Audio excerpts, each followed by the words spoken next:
Bem-vinda! É um prazer tê-la conosco nessa aula 38 de MA 091 Matemática Básica, na qual trataremos de somatórios.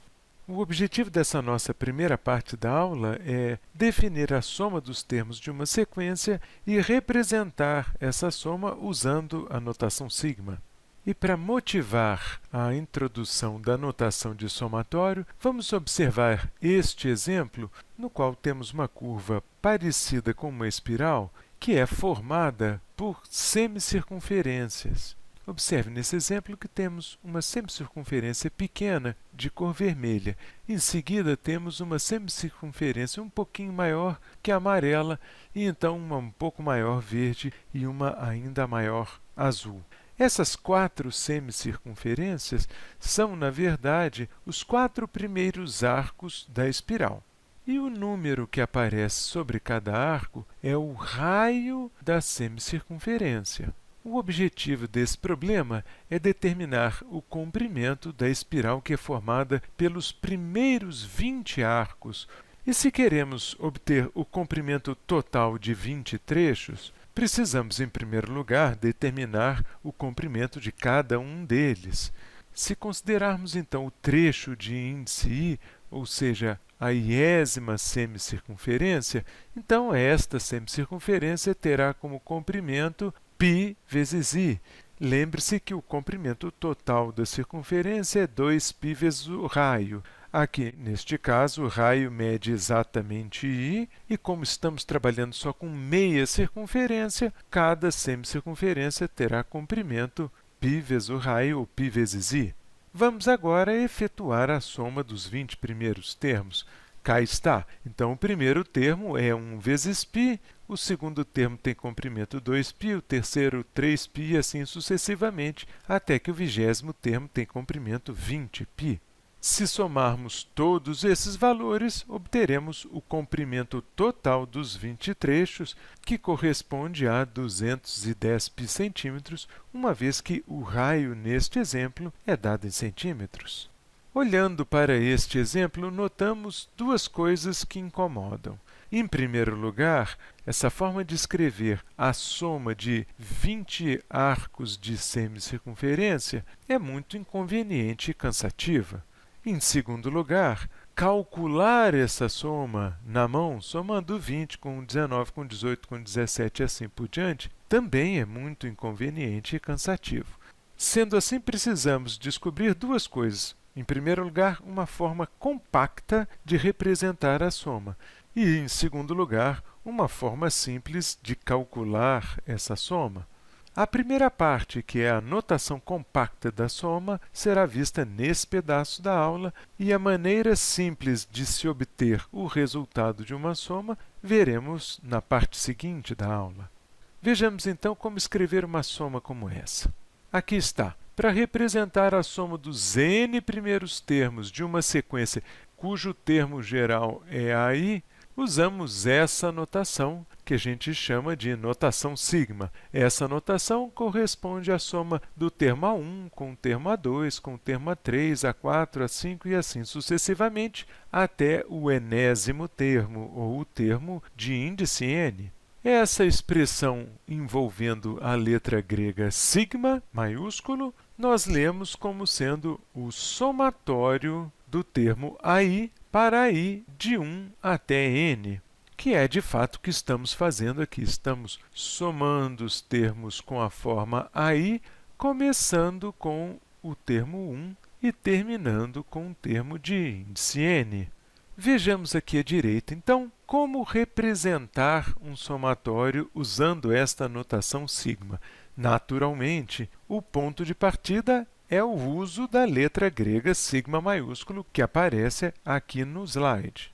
Note que temos também o termo geral, que aqui é representado por A com o índice I. Esse índice I também aparece embaixo da letra grega sigma maiúsculo, indicando que é este índice que nós faremos variar. Observe, então, embaixo do somatório que escrevemos I igual a 1. Esta igualdade indica que o índice se chama I e que começaremos a contá-lo a partir do índice de número 1. E até quando contaremos os índices? O último índice a ser considerado é aquele que aparece sobre o somatório, que é o chamado limite superior aqui nesta figura. Vejamos alguns exemplos. Se nós tivéssemos um termo geral aí que fosse dado por i ao quadrado, e se quiséssemos calcular a soma dos 6 primeiros termos desta sequência, então escreveríamos a letra grega sigma, do lado dela i ao quadrado, que é a expressão do termo geral, embaixo da letra i, que é o índice, que aparece aqui ao lado da letra a, igual ao primeiro termo que somaremos, que nesse caso é o termo de índice 1, e em cima do somatório escrevemos o último termo que somaremos, que é o termo de índice 6. Então, este somatório deve ser lido como A1 mais A2 mais A3 mais A4 mais A5 mais A6. E como cada AI é i ao quadrado, temos 1 ao quadrado, mais 2 ao quadrado, mais 3 ao quadrado, mais 4 ao quadrado, mais 5 ao quadrado, mais 6 ao quadrado. E efetuando essa soma, obtemos como resultado 91. De forma análoga, se a nossa sequência tivesse termo geral AI dado por 1 sobre 2 vezes o índice i, e se quiséssemos somar os 5 primeiros termos dessa sequência, então escreveríamos a letra grega sigma, do lado dela o termo geral que é 1 sobre 2i, embaixo da letra grega i igual a 1, indicando que o índice se chama i e o primeiro termo é aquele com o índice 1, e em cima da letra grega o número 5, indicando o último termo a ser somado.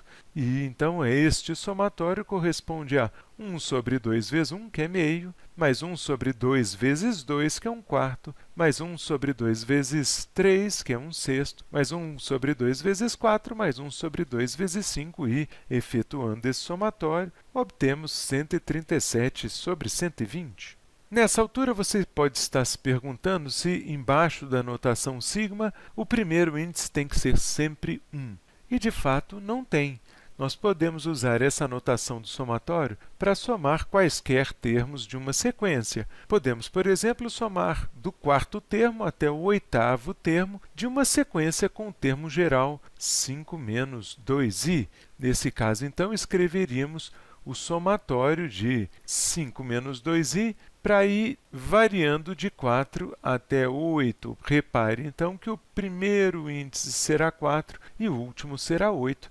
Então, somaremos 5 menos 2 vezes 4, mais 5 menos 2 vezes 5, mais 5 menos 2 vezes 6, mais 5 menos 2 vezes 7, mais 5 menos 2 vezes 8, ou seja, somamos os termos usando o i entre 4 e 8, e neste caso o somatório dá menos 35. Se agora quisermos somar os termos que vão de 0 até 5 de uma sequência cujo termo geral é 2 elevado a i, escreveremos simplesmente o somatório de 2 elevado a i para ir variando de 0, que é o primeiro índice, até 5, que é o último índice desejado. Então, substituindo i por cada um desses números que vão de 0 até 5, obtemos este somatório, que por sua vez é igual a 63.